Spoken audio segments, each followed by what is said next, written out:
हम आपको औसत में बेसिक बताएंगे। बेसिक के बाद एक वीडियो बेसिक का रहेगा और फिर धीरे धीरे एडवांस लेवल के, और प्रत्येक परीक्षा में जो क्वेश्चंस आए हैं उन क्वेश्चनों का सिलेक्शन होगा।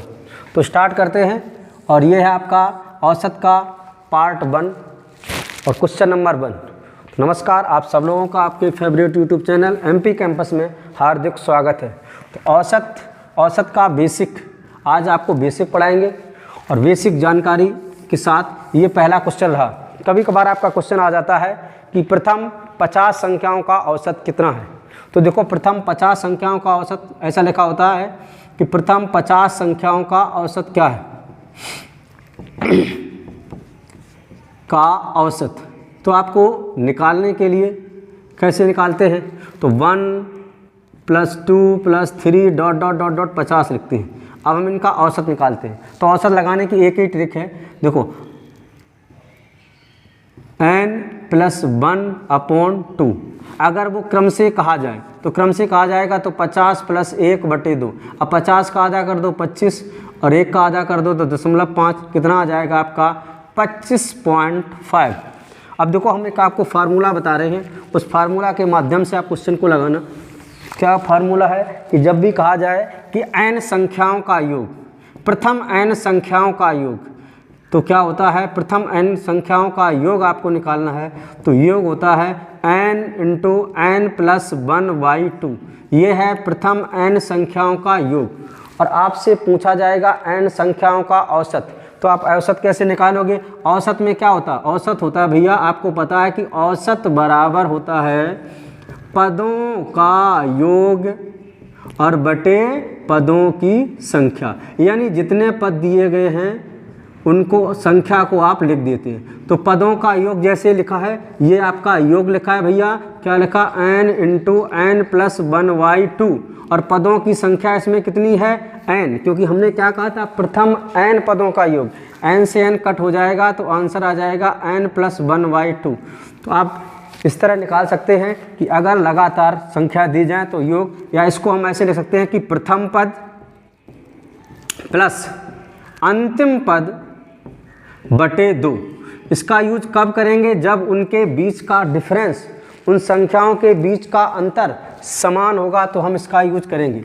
जैसे आपसे कह दिया जाए कि प्रथम 20 संख्याओं का औसत क्या होगा, तो औसत आपको बताना है प्रथम 20 संख्याओं का औसत। तो 20 का निकालना है, प्रथम शब्द का आ गया तो 1 + 20/2। अब भैया 20 का आधा 10 और 1 का आधा 0.5, कितना आ जाएगा 10.5। ठीक है। ऐसे ही कह दिया जाए कि बताइए सब 2 से 40 तक की, 2 से 40 तक की सभी संख्याओं का औसत, एवरेज आपको पूछा जाए कि 2 से 40 तक की सभी संख्याओं का औसत क्या होगा। तो औसत आप किस तरह निकालेंगे, 2 से 40 तक बताया गया भैया, तो पहला पद 2 और अंतिम पद कितना है 40 और बटे में 2 कर दो। 2 क्यों कर दिया, क्योंकि आप जानते हैं कि जो सम संख्याएं होती हैं, ये तो सभी सम लिख दें यहाँ पर, सम संख्याएं जो होती हैं, तो सम संख्याएं होती हैं उनके बीच का डिफरेंस 2 होता है, समान होता है। जब भी डिफरेंस समान होगा हम प्रथम पद प्लस अंतिम पद बटे 2 कर देंगे। तो ये 1 और प्लस 20 टोटल कितना हो जाएगा भैया, 21 हो जाएगा। अगर इसको और शॉर्ट में लगा सकते हैं, बिल्कुल और शॉर्ट में लगाया जा सकता है। जब भी कहा जाए कि प्रथम शब्द, देखना क्या लिखा है, प्रथम n सम संख्याओं का औसत क्या होगा, संख्याओं का औसत, the average of first n even number. तो प्रथम n सम संख्याओं का औसत क्या होता है, ये होता है n + 1। जैसे यहाँ 2 से लेकर 40 तक, तो प्रथम तो भैया 2 है, अंतिम कितना है 40, तो कितनी संख्या होंगी, 2 से लेकर 40 तक कितनी सम संख्या होंगी, तो 2 का आप डिवाइड कर दो, पता चल जाएगा कितनी हो गई 20। तो औसत क्या हो जाएगा 20 + 1, कितना आ जाएगा 21। ऐसे ही कह दिया जाए कि 50 तक की सभी सम संख्याओं का औसत कितना होगा, 50 तक की सभी सम संख्याओं का औसत कितना होगा, तो बस 50 तक की कह दिया गया, तो 50/2 कर देना। मतलब कितना आ जाएगा 25। कितनी संख्या होंगी 25, लेकिन तुमसे क्या पूछ रहा है भैया, एवरेज क्या होगा, औसत कितना होगा, तो 25 + 1 कितना आ जाएगा आपका 26 आ जाएगा। ठीक है। अगर इसी तरह विषम संख्याओं में पूछ दिया जाए तो जैसे कह दिया जाए प्रथम 20 विषम संख्याओं का औसत क्या होगा, प्रथम 20 विषम संख्याओं का औसत क्या होगा। एवरेज आपसे पूछ रहा है, what is the average of first 20 odd number. तो प्रथम 20 संख्याओं का औसत। अब 20 संख्याओं का औसत आप इस तरह निकाल सकते हैं कि जो विषम संख्याएं होती हैं उनके बीच का डिफरेंस भी भैया कितना होता है 2। तो प्रथम संख्या कितनी होती है 1 और अंतिम संख्या कितनी होती है, अच्छा 20 तक की नहीं लिखा, प्रथम 20 कह रहा। तो प्रथम 20 संख्या निकालने के लिए देखो पहली संख्या तो आपकी हो जाएगी 1 और 20वीं संख्या कौन सी होगी जाके, तो 20वीं संख्या हो जाएगी 39। ठीक है, 39 हो जाएगी। अब इनका औसत निकालना है तो 39 + 1/2, ये तो औसत हो जाएगा। 39 + 1 मतलब 40। 40 कितना हो जाएगा, 40/2 कितना आ जाएगा 20। ठीक है, कितना हो जाएगा 20। अब देखो हम आपको बताएं कि जब भी कहा जाए प्रथम n विषम संख्याओं का औसत, प्रथम n विषम संख्याओं का औसत, तो ये प्रथम n विषम संख्याओं का औसत हमेशा कितना होगा, n ही होगा। और प्रथम n सम संख्याओं का औसत, n सम संख्याओं का औसत क्या हो जाएगा, n + 1। और जब भी कह दिया जाए प्रथम n सम नहीं कहा जाए ना विषम कहा जाए, केवल ये कहा जाए संख्याओं का औसत, क्रमागत होना चाहिए, संख्याओं का औसत, तो ये तुम्हारा हो जाएगा भैया n + 1/2।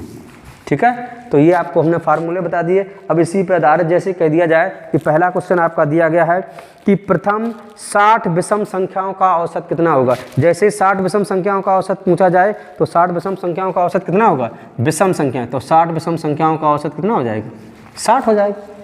ठीक है, नेक्स्ट क्वेश्चन देखो। नेक्स्ट क्वेश्चन आपको दिया गया है कि प्रथम 50 सम संख्याओं का औसत बताइए। अभी बताया था सम संख्या 50 सम संख्याओं का औसत क्या होगा, 50 सम संख्याओं का औसत हो जाएगा भैया औसत। अभी हमने कहा था प्रथम n सम संख्याओं का औसत n + 1, तो 50 सम संख्याओं का औसत कितना हो जाएगा, 50 और 1 कितना हो जाएगा आपका 51।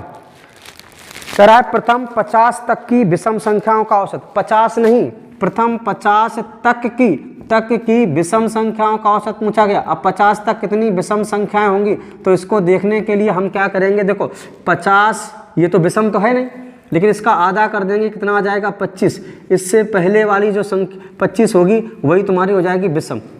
ठीक है, तो कितनी आ जाएंगी विषम संख्या आ जाएंगी 25, तो औसत कितना हो जाएगा 25 ही रहेगा। विषम संख्याओं का औसत कितना हो जाएगा 25 ही रहेगा। ठीक है, इसके बाद देखो नेक्स्ट चलते हैं।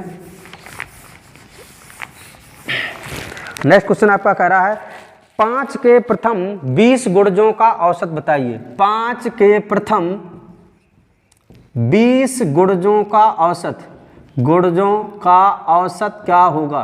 तो देखो आपसे कहा गया है कि आपको 5 के प्रथम 20 गुणज का औसत बताना है। तो पहला 5, दूसरा 10, तीसरा 15, चौथा 20 ... और 20 पंचे कितना आ जाएगा 100। अब इसका औसत के लिए देखो क्या करेंगे, ये 5 है ये 100 है, क्योंकि बीच के अंतर कैसा है समान है, तो औसत हो जाएगा 100 और +5/2, 105/2, या आप यहीं पे कर लो 50 और +5 का आधा 2.5, तो 50 52 + 52.5। या आप इस तरह कर सकते हो अथवा इस तरह भी कर सकते हो कि 5 के तो गुणज है ही 20, तो 5 सब में कॉमन आ जाएगा। अब 1 से 20 तक आ जाएंगे, क्योंकि यहाँ से आपने 5 कॉमन ले लिया, तो 1, 2, ... कितना हो जाएगा 20। अब ये शब्द हो गया कि 1 से 20 तक की संख्याओं का औसत कितना होता है, तो ये आप अभी देखें 20 + 1/2, यानी 5 × 21/2, और इसको करेंगे 21 पंचे 105, बटे 2 तो कितना आ जाएगा, 2 पंचे 10, 2 दूनी 4, 2 पंचे 10। चाहे आप इस तरह कर लो या इस तरह कर लो। जैसे एक और क्वेश्चन हम ऐसे लिख रहे हैं कि बताओ आप लोग 6 के प्रथम 15 गुणजों का औसत क्या होगा। 6 के प्रथम 15 गुणजों का औसत क्या होगा। तो आप इस तरह लिख सकते हो, देखो भैया औसत बताइए। तो 6 के प्रथम 15 गुणज होंगे तो पहला तो होगा 6 और अंतिम होगा 15 छक्का 90 और बटे में कितना करना 2, यानी 96 बटे 2 या आधा कर दो। 6 का आधा 3, 90 का आधा 45, 45 और 3 कितना हो जाएगा 48 हो जाएगा। या वैसे कर सकते हो 6 15 गुणज हैं 1 + 15 बटे 2, तो 2 से आप कैंसिल कर दोगे, 2 तिया 6 और 15 1 16, 16 तिया कितना आ जाएगा 48। इस तरह भी कर सकते हो। नेक्स्ट क्वेश्चन है कि 1 से आगे क्वेश्चन है आपका क्वेश्चन नंबर नेक्स्ट, 1 से लेकर 10 तक की सभी प्राकृतिक संख्याओं के वर्गों का औसत कितना होगा। मतलब आपको ज्ञात करना 1 का स्क्वायर, 2 का स्क्वायर, 3 का स्क्वायर प्लस ... 10 का स्क्वायर, इनका एवरेज आपको निकालना है, इनका औसत ज्ञात करना। तो किस तरह आप ज्ञात कर सकते हो, 1 से लेकर 10 तक की बात कर रहा है। तो देखो वैसे तो अगर हम बताएं आपको फार्मूला योग, इनका योग का फार्मूला होता है कौन सा योग, ये होता है 1 का स्क्वायर, 2 का स्क्वायर, 3 का स्क्वायर प्लस ... n का स्क्वायर। तो इसका योग का फार्मूला होता है n into n plus 1 into n 2n plus 1 upon में कितना होता है 6। ये भैया हमें निकालना है योग। और औसत क्या होता है, बस पदों का योग बटे पदों की संख्या ही तो करना है। तो अगर इनका हमें औसत निकालना है, एवरेज फाइंड करना है, तो we have to divided the sum by n। 6 से हम इसमें क्या कर देंगे, भाग देंगे, n से भाग दे देंगे, तो n से n कट जाएगा। रियलिटी में औसत का सूत्र क्या आ गया, ये औसत आपका आ जाएगा n प्लस 1 और ये आ जाएगा 2n प्लस 1 अपॉन में कितना आ जाएगा 6। तो आप आराम से फार्मूला लगा देंगे। 1 से लेकर 10 तक की बात की गई है, n का मान कितना है आपका 10, तो यहाँ लिखेंगे 10 प्लस 1, ये हो जाएगा 10, 2 इंटू 10 प्लस 1 और बटे में 6। इसको सॉल्व कर लेंगे 11 और ये हो जाएगा 21 बटे 6। 3 दूनी 6, 3 सत्ते 21, 7 से 77 बटे 2, 2 तिया 6 और 2 अट्ठे 16 और पॉइंट में 5, 2 पंचे 10। मतलब आपका आंसर आ जाएगा 38.5। इसको शॉर्ट में अच्छा से एक और क्वेश्चन आपको देते हैं यहीं पर, इस क्वेश्चन को आप सॉल्व करना। क्वेश्चन में लिखा हुआ है कि 1 से लेकर 5 तक की, 1 से लेकर 6 तक की सभी संख्याओं के वर्गों का औसत 1 का स्क्वायर, 2 का स्क्वायर, 3 का स्क्वायर प्लस ... 6 का स्क्वायर। तो तुम्हें क्या करना, हमने देखना, ध्यान रखना, औसत निकालना है। औसत निकालना है तो पहली वाली n को गायब करना है। तो क्या आ जाएगा n प्लस 1, 6 प्लस 1, दूसरा आ जाएगा 2n प्लस 1, तो 2n, 6 दूनी 12 प्लस 1 और बटे में 6। आंसर क्या आ जाएगा 7 आ जाएगा, 13 आ जाएगा बटे में 6। 13 सत्ते 91 बटे 6 आप डिवाइड कर देंगे, 6 एकम 6, 6 पंचे 30, 1 बटे 6। ये आपका औसत आ जाएगा 1 से लेकर 6 तक की सभी संख्याओं के वर्गों का योग। नेक्स्ट क्वेश्चन आपसे कहा गया है कि 1 से लेकर 20 तक की सभी प्राकृतिक संख्याओं के वर्गों का औसत ज्ञात करना है। We have to find the average number of square of 1 2 3 ... 1 2 का स्क्वायर प्लस के ... 20 का स्क्वायर, इनका औसत ज्ञात करना है। तो औसत अभी हम लोगों ने पढ़ा क्या होता है औसत, हमने कहा औसत के लिए आप n गायब कर दो, कर दी गायब सर, फिर हो जाएगा n प्लस 1। अच्छा 20 प्लस 1 फिर कर दो sir 2 into n plus 1, 2 into 20, 20 दूनी 40 प्लस 1 और क्या लिख दें सर नीचे 6, यह आ जाएगा आपका 21, ये आ जाएगा 41 और बटे 6, 3 से कट कर दो, 3 दूनी 6, 3 सत्ते 21, गुणा कर सकते हैं आप 7 एकम 7, 7 चौको 28 अपॉन में 2 डिवाइड कर दो, 2 1 जा 2, 2 4 जा 8, 2 3 जा 6 और 5 कितना आ जाएगा 143.5 आ जाएगा और ये आपका ऑप्शन रहेगा 143.5। नेक्स्ट क्वेश्चन क्वेश्चन नेक्स्ट कह रहा है घनों का औसत ज्ञात करो। तो घनों के औसत के लिए आप इस तरह देखेंगे, जैसे आपको कोई नंबर दिया गया है 1 का क्यूब प्लस 2 का क्यूब प्लस 3 का क्यूब और dot dot dot dot dot n का क्यूब, ठीक है। और इनका योग का फार्मूला क्या होगा? इनका योग का फार्मूला होगा n इंटू n प्लस 1/2 का होल स्क्वायर, यानी रियली में अगर करेंगे तो n स्क्वायर n प्लस 1 का होल स्क्वायर और बटे 2 दूनी 4, ये हो जाएगा। तो अब तुमसे ये कह रहा है कि 1 से लेकर, अच्छा हमें तो योग आ गया और हमें निकालना है औसत, और औसत आप जानते हैं क्या करना है, औसत में n का भाग दे देंगे। तो ये हो जाएगा n square into n plus 1 का होल स्क्वायर बटे 4, और अगर आपने n का भाग दे दिया तो एक n गायब हो गई, यानी औसत आ जाएगा n प्लस 1 का होल स्क्वायर बटे में कितना आ जाएगा 4। लगाएंगे आप 1 से लेकर 10 तक की सभी संख्याओं के घनों तो 1 plus 2 plus 3 plus dot dot dot 10। अब इनका घनों का औसत निकालना है, तो घनों के औसत के लिए आप क्या कर सकते, ये रहा आपका फार्मूला। पहले तो n रखेंगे, n का मान हो गया सर 10, फिर क्या रखेंगे n प्लस 1 का होल स्क्वायर, यानी 10 प्लस 1 मतलब 11 का स्क्वायर, और बटे में सर कितना कर देंगे 4। तो ये आपके पास आ जाएगा 10 और इंटू 121 बटे 4, कैंसिल कर सकते हैं, 2 दूनी 4, 2 पंचे 10, गुणा कर सकते हैं 5 और 12 पंचे 60, और बटे में कितना आ जाएगा 2 से कर दो 2, इसका कोई काम नहीं है, इसको करते हैं 2 तिया 6 0, 2 दूनी 4 और 2 पंचे 10, क्या आ जाएगा 302.5, ठीक है। तो आज के लिए इतना ही रखते हैं, ये छोटा सा वीडियो है। अब हम देखते हैं आप इस वीडियो को लाइक शेयर सब्सक्राइब करते हैं, पसंद करते हैं तो आगे वीडियो हम ज़रूर कंटिन्यू रखेंगे। यहाँ तक देखने के लिए आप सब लोगों का तहे दिल से शुक्रिया, धन्यवाद, थैंक यू।